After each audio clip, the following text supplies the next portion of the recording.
A crew of ex-special forces turned criminals, armed to the teeth and highly skilled, targets a mining operation run by a gangster syndicate. Using a drone to scout guard positions, they mask up and launch a lightning-fast raid. Their overwhelming firepower mows down the low-level thugs, clearing obstacles as they storm the mine and take out the remaining gangsters. Out of nowhere, mobsters hiding in a van ambush them, but the crew cuts them down without breaking a sweat. The entire heist takes less than 5 minutes. Back at their base, they haul in a truckload of loot. Using a gold detector, they uncover special rocks that, when smashed open, reveal stacks of glittering gold bars worth a fortune. Je vais faire le même dans le resto, mais avec des briques en or. Le mur à 50 patates. Ouais. Mehdi stashes his share in his personal vault, a stockpile so massive his family could live lavishly for generations. That night, the crew celebrates with their families at a restaurant, but an older member drops a bombshell. He wants out. The close calls in the raid rattled him, and he urges Mehdi to retire. With their wealth, there's no need to keep living this dangerous life. The words hit Mehdi hard, but walking away isn't in his blood. For him, great power comes with great responsibility. The next day, Mehdi's sister, Nora, shows up in a panic. Someone broke into her house, slapped her, and kidnapped her daughter, Shane's. Nora blames Mehdi's shady dealings, convinced his enemies are behind it. Mehdi insists his crew is airtight, no one could know their identities. Still, for his sister and niece, he puts retirement on hold and dives into the mess. Meanwhile, at a hotel, a seductive woman knocks on an old man's door. Once inside, she handcuffs him, and while he thinks it's a kinky game, her accomplices rob the place, snagging a bag stuffed with drugs. When they realize what they've stolen, they're torn between fear and greed. Knowing the drug's owner is dangerous, they still decide to sell the stash, hoping for a big payday despite the deadly risks. The robbed old man reports to his boss, Saber, who orders him to recover the drugs at all costs. Meanwhile, Modi, one of the thieves, meets a buyer through a middleman. Seeing Modi's inexperience, the buyer double-crosses him, beating him up and stealing the drugs. Modi's partner, Liana, argues with him over the screw-up.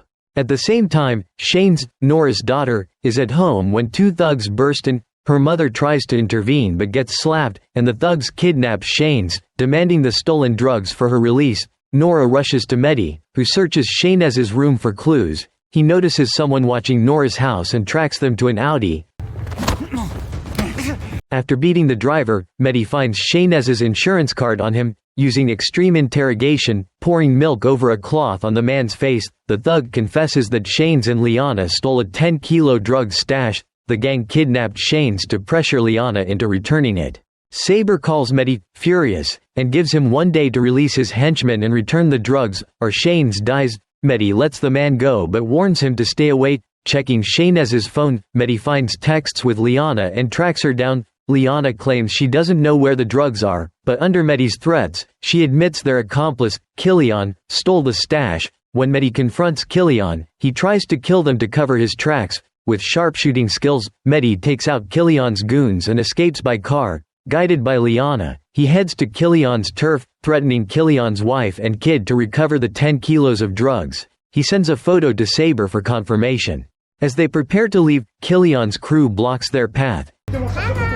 In a desperate move, Mehdi takes Kilian's son hostage, forcing the gang to lower their weapons. He steals a car from an elderly woman, hands her the kid, and floors it down a staircase to escape. The thugs give chase, with Kilian firing from the opposite direction, setting off a high-stakes pursuit. Cool as ice, Mehdi uses his expert driving skills to shake off the pursuers. He's seen worse on the battlefield. This was just a warm-up. Soon after, he gets a photo. Shane's, tied up. He risked everything to recover the drugs to trade for her life, not knowing this would drag him into a point of no return. Mehdi sets a meeting point with the enemy.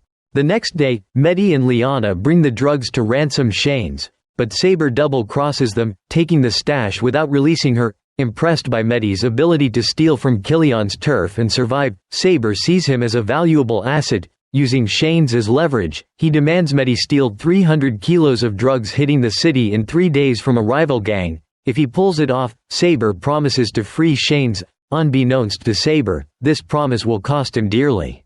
Moving 300 kilos of drugs requires serious muscle. Mehdi calls up his old crew. Though the job offers no profit, the thrill of fighting side by side fires them up. They're all in, prepping heavy firepower, and Mehdi's impressed by their seamless teamwork. Meanwhile, Liana rallies her crew, a bunch of streetwise thugs loyal enough to help. Knowing Saber won't keep his word, they join Medi's plan to steal the 300 kilos. Medi doesn't trust them, but Liana insists on helping. To test her, he hands her a gun and tells her to jack a car across the street. After a brief hesitation, Liana grabs the gun, strides up to the driver, and barks, "Hand over the keys." She passes Medi's test. Later, he scopes out the port, memorizing the layout in one glance.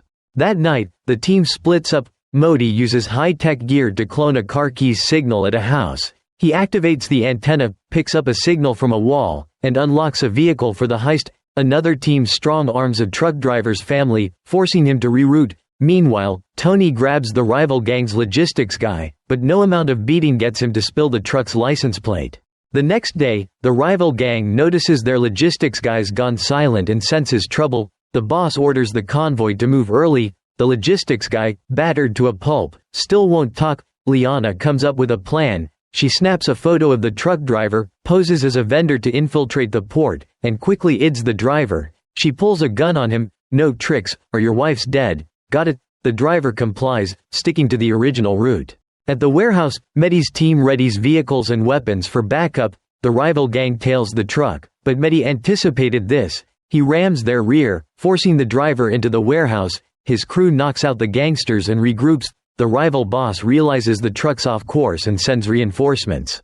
Inside the warehouse, Medi's team loads 300 kilos of drugs onto their vehicle. As they prepare to leave, an armed crew ambushes them. Medi's sharpshooters make quick work of the goons, but during the retreat, Modi takes a bullet. The rival boss nearly has a heart attack watching his men fall.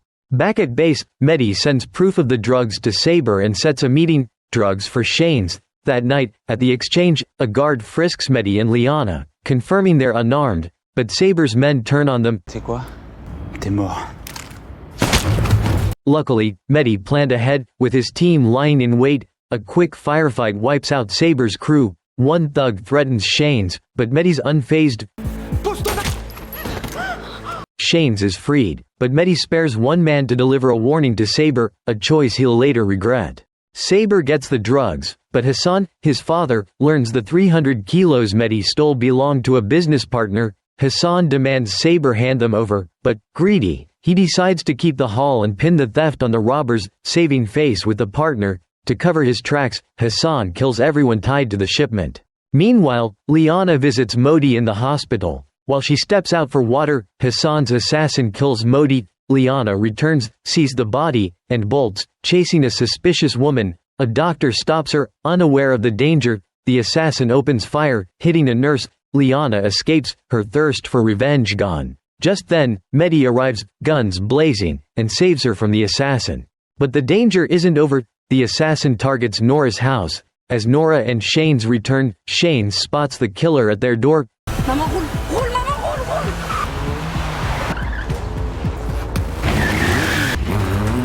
The assassin blocks the road, drawing his gun with practiced ease. But Medi takes him out in a flash. Earlier, Medi handed the 300 kilos to Saber, only for Hassan to swoop in and claim it, forcing Saber to flee. The assassin was Hassan's, sent to silence everyone linked to the heist. Unwilling to lose his prize, Saber tips off the cops about Hassan's location. Turns out, Hassan's a wanted fugitive who'll rot in jail if caught. Learning Nora and Shanes are being hunted, Medi forges passports to get them out of the country for a fresh start. Then, a mysterious woman calls, claiming she can fix Medi's problems and even knows about the fake passports. Intrigued, Medi meets her in a car that night. She reveals she's cleared him of suspicion in the drug heist and says Hassan's in jail. But she warns that Hassan can still strike from behind bars, endangering Medi's loved ones. She wants Medi to break Hassan out during his final court transfer tomorrow, deliver him to her, and kill him himself. Through her investigation, the mysterious woman discovered that Hassan killed her parents years ago. This time, she's out for revenge, offering Medi a $2 million deposit and promising $8 million more upon completion. Though the money's good, Medi's pissed about being played, so he sends her a warning. Back at base, Medi rallies his crew. The job's high risk but the payoff's massive. They agree to make this their last heist before retiring. Medi calls the woman, demanding the full $10 million up front or he walks. With no choice, she wires the money and sends the route of Hassan's prison transport. The plan is set. On the trial day, Mehdi's elite ex-Special Forces team ambushes the transport route.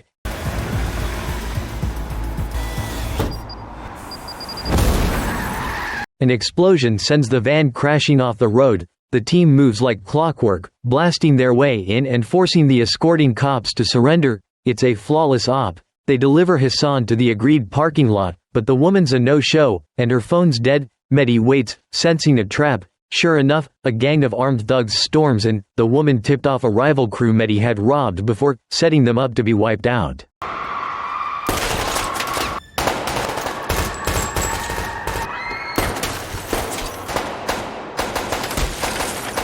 Mehdi's battle-honed skills cut through the goons like butter, but learning the woman knows Nora's address, he ditches the fight to save his sister. It's too late. An assassin's already hit Nora's house, killing her husband. Nora and Shane's, defenseless, are gunned down. Liana's taken hostage. Mehdi calls Nora, but no one picks up. Sensing disaster, he orders his 2 remaining teammates to ditch the cafe and meet at his place. Just then, assassins burst into the cafe.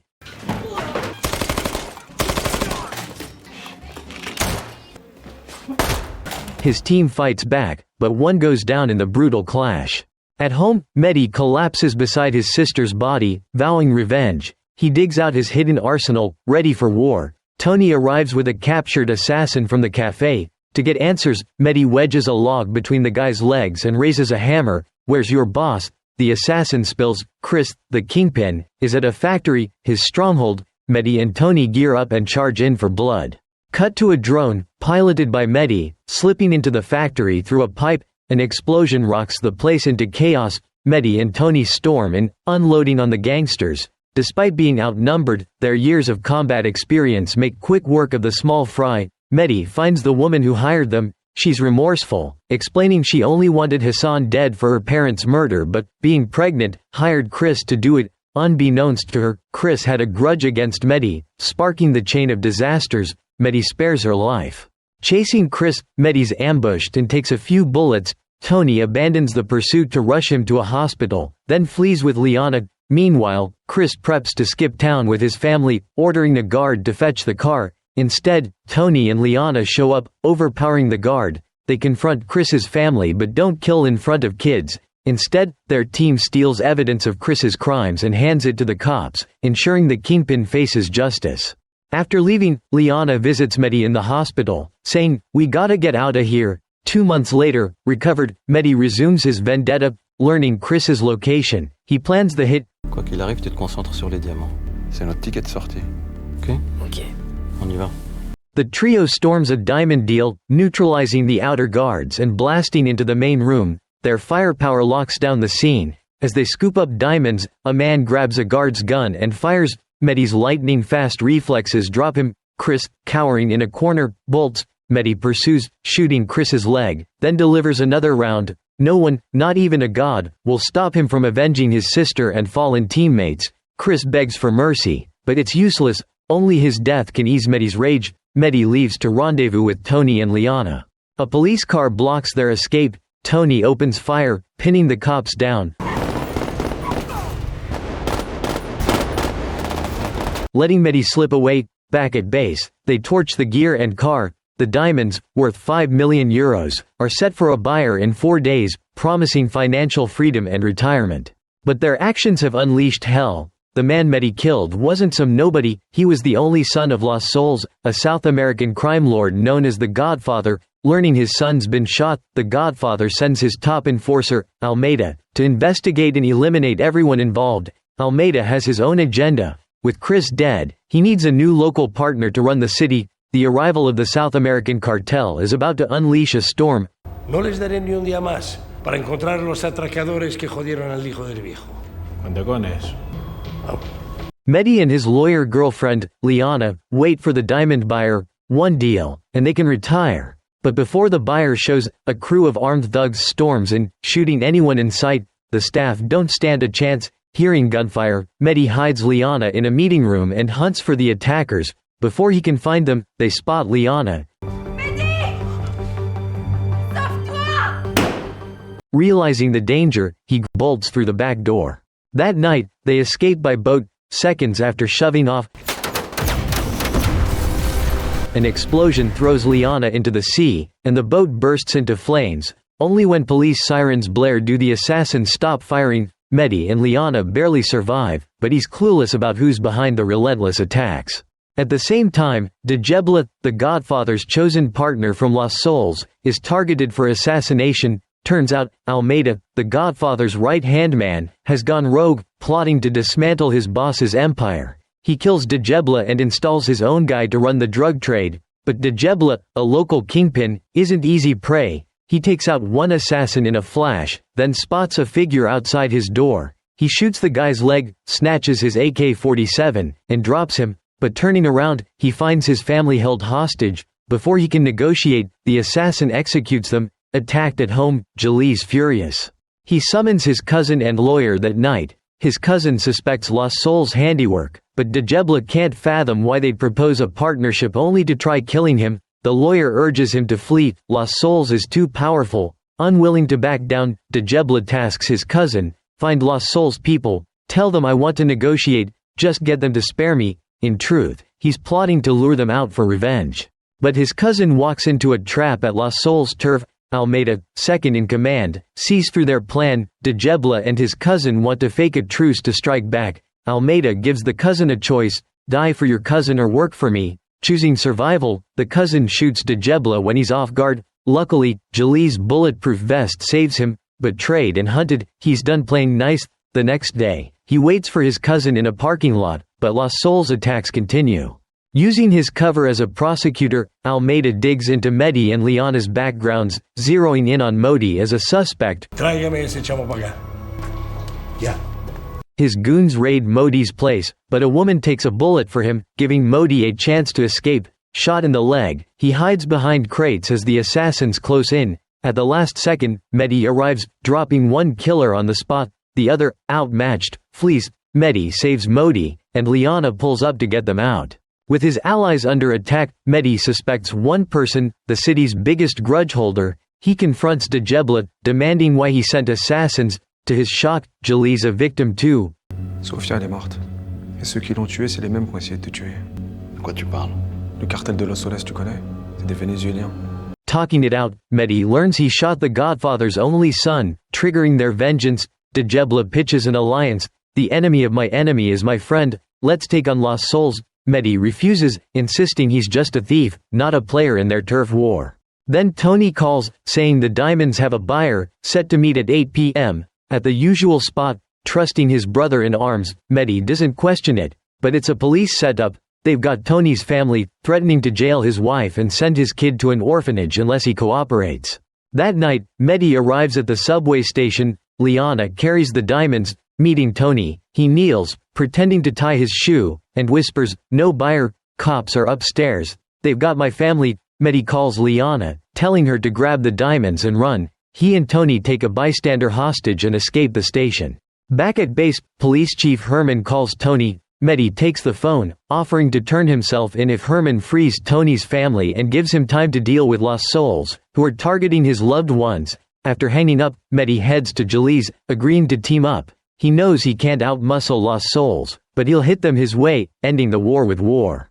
Djebla gets intel. In one day, Lost Souls will ship a ton of drugs to the port. He partners with local gangs, splitting tasks. Djebla handles stealing the drugs at the port. Liana and her friend use charm to neutralize the port manager. Mehdi and Tony raid Lost Souls' base to swipe their dirty cash. A careless guard playing with fire doesn't see doom coming. Mehdi and Tony take out the sentries and hit the vault. The clash between pro-thieves and drug lords kicks off. As ex-special forces, Mehdi and Tony make short work of the guards. Mehdi finds the cash stash, but a stray goon shoots. His vest saves him. The thug tries to finish the job, but Tony blows his head off. They're unscathed. Liana's team ties up a Lost Souls exec and hauls him off, but Djebla goes off script. To screw Lost Souls, he tips off customs about the drugs, torching the shipment and pitting Lost Souls against Mehdi's crew in a fight to the death. Mehdi sees through Jalil's game. He only wanted to scare Lost Souls into backing off to protect his people, but Jalil's stunt changes everything. Now, Mehdi has no choice but to wage war on Lost Souls. When Almeida learns the cash vault was hid in the port's drug shipment seized by customs, he instantly pins it on Djebla and Mehdi. "Those scum will pay for this," he snarls. To protect his friends and family, Mehdi sends Almeida photos of a hostage and the stolen cash, arranging to meet at a safe spot. He offers to snatch the drugs back from customs if Almeida guarantees his loved one's safety, but Almeida's more intrigued by Mehdi's skills. He admires his brains and guts, offering him a job to shield his drug trade from rival gangs. C'est ça que tu veux. Je te garantis l'immunité pour tes proches avec la police. Je vais réfléchir. Before leaving, Almeida warns, "The deal hinges on you getting that shipment back from customs. Fail, and I'll burn everything down." Meanwhile, Almeida's goons show Jalil's crew a live video feed.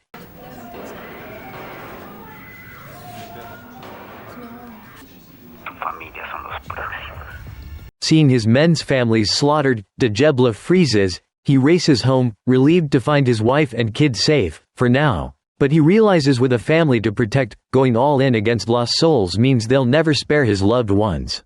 Desperate for peace, Djebla tracks down Mehdi. Through inside intel, he learns seized contraband is moved by garbage truck to an incinerator for destruction. The process is hush-hush, with minimal police guards, a rare opportunity. The night before the heist, Mehdi uses a drone to scout the incinerator's layout. Liana sneaks into a lot and steals a garbage truck for cover.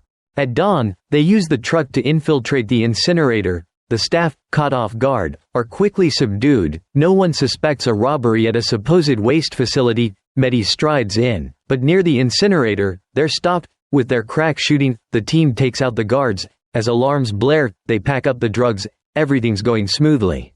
But at the critical moment, the driver gets greedy, aiming to hog the ton of drugs. He locks Mehdi and Liana in the incinerator and flips the start switch before bolting. Luckily, Djebla spots the betrayal and frees them. The drugs, though, are gone with the driver, vanished without a trace. As the team gives chase, cops swarm the scene, opening fire. Their heavy firepower lets Mehdi's crew escape. The driver takes the haul to a buddy's auto shop, a hub for fencing contraband. But faced with a ton of drugs, the shop's boss panics and kills the driver to silence him, fearing exposure could mean death. Back at base, Mehdi's team uses a tracker hidden under the garbage truck to pinpoint the shop. This haul is life or death. It's tied to Tony's family's survival. Despite police protection, Almeida, with pull in both cop and criminal circles, has ordered no drugs by the deadline. Tony's family dies. Mehdi's crew storms the auto shop. A brutal fight erupts over the drugs, but the shop's goons are no match for ex-special forces. Mehdi's team dominates. Then, a fatal slip. The shop's dying boss tosses a grenade, blowing the ton of drugs to smithereens. Big trouble. Without the shipment, Almeida will slaughter Tony's family. Tony frantically calls Chief Herman, begging for more protection for his family and outing Almeida as the mastermind, but Herman's done trusting Tony and refuses extra guards. Out of options, Tony consults a lawyer about the safe house holding his family. When they arrive, no cops are guarding it. Sensing trouble, they search. Mehdi finds a dead officer in an unlocked room, alongside Tony's family. To spare Tony the horror, Mehdi blocks him at the door. But Tony, refusing to believe it, barges in. Seeing the carnage, he collapses in agony. He tells Mehdi to leave, wanting a moment alone with his family. After Mehdi steps out, a gunshot rings out. Mehdi's last teammate is gone forever. To avenge Tony's family, Mehdi swears to make the killer pay in blood. Meanwhile, after slaughtering Tony's family, Almeida knows the destroyed ton of drugs has tanked his standing in Lost Souls. Going all in, he sneaks into the hospital, kills the Godfather's son, and stages it as Jalil's revenge. Furious over his only son's death, the Godfather flies in, using brutal tactics to hold Jalil's family hostage. Seeing a video of his loved ones in danger, Djebla rushes to his villa. The Godfather confronts him. "You could have shot him, but you slit my son's throat like a pig." Why? Jalil's stunned. He knows nothing about it. Sensing a slip, his female bodyguard shoots the Godfather's men, seizing control. But she gets cocky, bragging about Almeida's plot to usurp power. Jalil's wife, from behind, shoots her dead. Djebla races upstairs, taking out the last assassin, saving his family of 4. He spares the Godfather, seeing a chance to rebuild his empire. Almeida calls the bodyguard but hears the Godfather's voice. Realizing he's exposed, he tries to flee, only for cops to swoop in and arrest him. After Tony's family's murder, Herman finally pegged Almeida as the mastermind. But it's not over. the Godfather sends word through Djebla. If Mehdi kills Almeida, he and Liana can use his private jet to escape anywhere, free from police forever. For his brothers and his freedom, Mehdi vows to bury Almeida. He rams a parked car, causing a crash. As cops leave the station to investigate, Mehdi slips inside, targeting Almeida, the man who killed Tony's family. Just then, Almeida's goon, exploiting the chaos, wounds a cop, steals keys, and frees him. The police outside don't grasp the situation. To stay stealthy, Mehdi grabs a fire extinguisher, spraying and knocking out one thug in seconds. A hulking guy appears, and they brawl. After a fierce fight, Mehdi clocks him with the extinguisher. Searching room by room for Almeida, Mehdi's spotted by Herman, who returns and catches him attacking cops. As Mehdi freezes, Almeida's goon passes by, shooting Herman dead. With the distraction, Almeida escapes. Liana, waiting outside, aims at him, freeze. But Almeida, knowing she's never killed, smirks and drives off. Mehdi calls Djebla. "I blew it. He's gone." Djebla says, "Cops and crooks are after him. Where can he go?" He recalls Almeida's private jet, his only escape route. Getting the location, Mehdi races over.